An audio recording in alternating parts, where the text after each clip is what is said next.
Hey guys, welcome back to JB Breaks Free, where we can break free mentally and physically, do what we got to do to get a little bit better.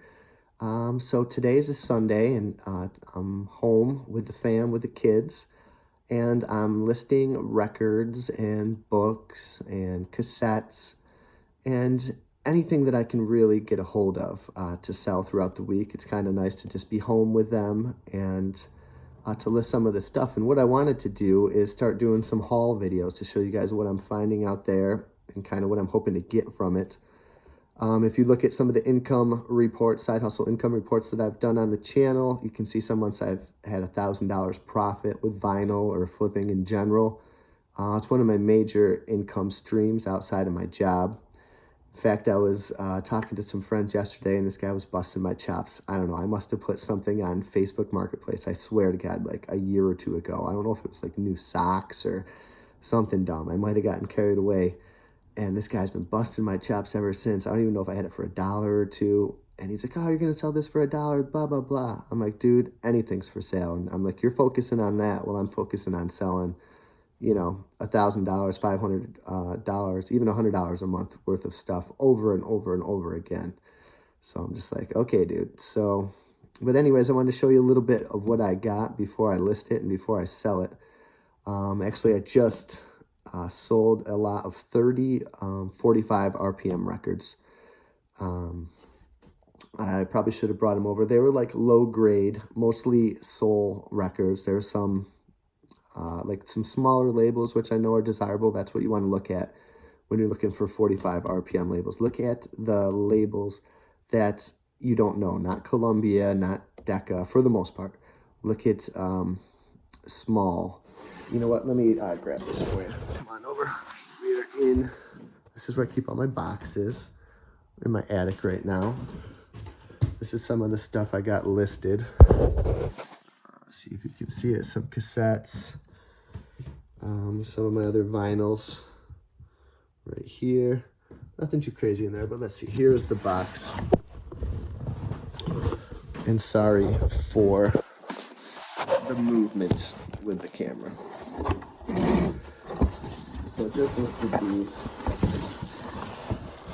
Anytime I lot these 45 RPM records out on Facebook, they sell so quick. Just kind of give you a little peek. Like King, that's a good label. James Brown and the Famous Flames.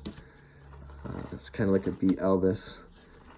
Like that's kind of a cool 45 RPM label. Sussex, really nothing special. Jamie. Renee, I mean, that's somewhat unusual. Decca, fairly usual. Another King. I'll try to show you a couple other small ones. Tamla, it's a good soul label. Atlantic's got some decent soul. Get to some of the better ones. Brunswick, Jackie Wilson. So like this one, that's kind of like a unique one. That's not typical of what you see. T-neck, nice soul label. So these are pretty touched up. Another chest, as you can see, a little bit beat. Cub, that's a cool small label. Belltone, Bobby Lewis.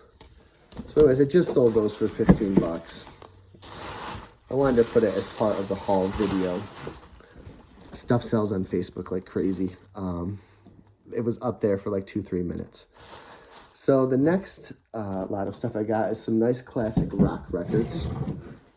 Pink Floyd, Dark Side of the Moon. Black Sabbath, Greatest Hits. Black Sabbath, Master of Reality. Black Sabbath, Live at Last. This stuff's gonna fly. Black Sabbath, Paranoid. Zeppelin, Houses of the Holy. Pink Floyd, Animals. Led Zeppelin, Physical Graffiti. Led Zeppelin 4. I got Black Sabbath, Never Say Die. It's kind of a cool album. I've been in a little heavy metal phase lately. I don't know why. Let's see. AC/DC Power Age. And Led Zeppelin 2. I actually paid up for those. Those were not dollar fines. I paid $12.50 for each of those. Basically, I bought them as a lot. The condition is very good. I play tested them. I'm going to try to get 25, 20 even for all those and make $100. You know what? Oh, well, that's my hobby. That's what I do. And I even start them a little high, and if they don't sell, I'll lower them down a little bit. The next batch of records is, I did find for $1, and this is just going to be crazy profit. I paid $10 for all of these. I think there might even be 9 records, but some are like sets and stuff, and I'm just going to crush it on these. That's kind of, I took a chance on this one. Look for stuff that doesn't, it just seems cool. That's not, that you don't see every day. I'll get 10 for that. The Chubby Checker, good condition, Parkway label. I'll probably get 5 or 10. This actually came, I thought I was going to be getting lucky with this Elvis Christmas album. It actually had this Elvis Christmas album in it, but they don't match up. That happens occasionally. I bet you I can sell this empty cover for $5. And I wonder if someone will buy this for like $2 or $5. Anyways, I missed on that. But that's still potentially $7. Sorry, these 2 records, ZZ Top Fandango and Grand Funk Live. That's actually with the other lot that I purchased. I need to play test these. I'm thinking maybe $5 here, 5 or 10 for ZZ Top. Okay, so back to the lot that I paid $10 for. Stones, that's 10 or 15 all day. How about this guy right here? I took a chance. Dean Martin, Christmas. I love Christmas albums this time of year. I just sold a Bing Crosby White Christmas album for $12 that I'm going to profit 10 off of. This is great condition. I even want to play this thing. This is going to sell. This is actually worth some money, maybe even like 15, 20 bucks. Took a shot. Dick Clark, like collector's anniversary edition. This isn't going for too much, but this might sell $5 or $10. Tommy by The Who. It's performed by an orchestra. Taking 5 or 10. And this right here, I just had a feeling about this. American Top 40 with Shadow Stevens. It's a 4 LP set. These are going for $50 all day on eBay.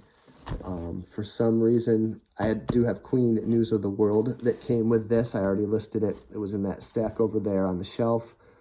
$15, $20. So for the 10 that I paid, and it's over $100 right there. And that was the same day that I was going to go to a garage sale and show you a couple books that I got and what to look out for. I'm kind of known as the record guy around town, and this lady who does all these sales actually put me in touch with the woman who just gave me that last lot for $10, and she had a ton of other records, but they were thrift store garbage, basically. Her husband, she showed me, had 100, maybe 150 records, and they were mint, Beatles, everything. My eyes popped out almost. I told her to keep me in mind and that I would pay up for those for sure. So it's weird, like records just are sort of finding me now. People come up to me, they want to give me free records, they want to give me free record players or records for really cheap, so it's nice. So anyways, I had last Friday off on a very rare occurrence, and this lady runs garage sales from 4 to 6 on Fridays, which I can never go to because I'm a waiter and I work nights. So I have these, I went in there, it's like 8th in line, and there were so many people in there. The records were junk, but I did see a lot of books, and these were the ones I came up with. This token, this is like 1965, I think, paperback set. This is pretty rare. I think this is like 20, 25 bucks all day. Mind you, these 3 books that I'm going to show you, I paid $1.50 for. This right here, I always look for these. This is like the first one I found in the wild. Franklin Library. Any of these leather-bound Franklin Library books, cash money all day. 20, 25 bucks. Then I found this other Tolkien book. I believe this is like 76 or 77. I'm thinking 15 or 20 bucks. So for my hour that I spent waiting in line, because it was an insane amount of people, it was not all for nothing. It's the thrill of the hunt, of course, and even though I struck out on records, I probably made $60, and I paid $1.50 for those books. I wish I knew how much books were at the time. I just got a little overwhelmed, I think, by the amount of people that were in there, and I wasn't positive how much these books were going to be, but I probably could have grabbed at least 10 more $5 books that I would have paid, $5 for or whatever. Even $2.50, and I don't have a problem grinding out $5 records, so I shouldn't have a problem grinding out $5 books. So I got to keep that in mind and keep my composure for the next sale. But as you can see, there is what I just showed you right there. Getting my money back is probably $250 to $300 worth of profit if I do conservatively 100. Yeah, $250 plus these guys and plus Queen. That's $300 worth of profit for doing nothing. Just out there hustling a little bit with a little bit of knowledge. So I hope you learned a little bit from this video, saw what I was flipping, knowing how I'm resting at home with the fam, but not resting idly, but resting actively. And it's a beautiful hobby. Flip everything you can. Everything's for sale. Go around your house right now. I always forget to say like and subscribe at the beginning of these videos, but please like, subscribe. I don't even think I have a subscriber yet, so that'll be a cool day. And get out there, get flipping, and break free. Thanks, guys.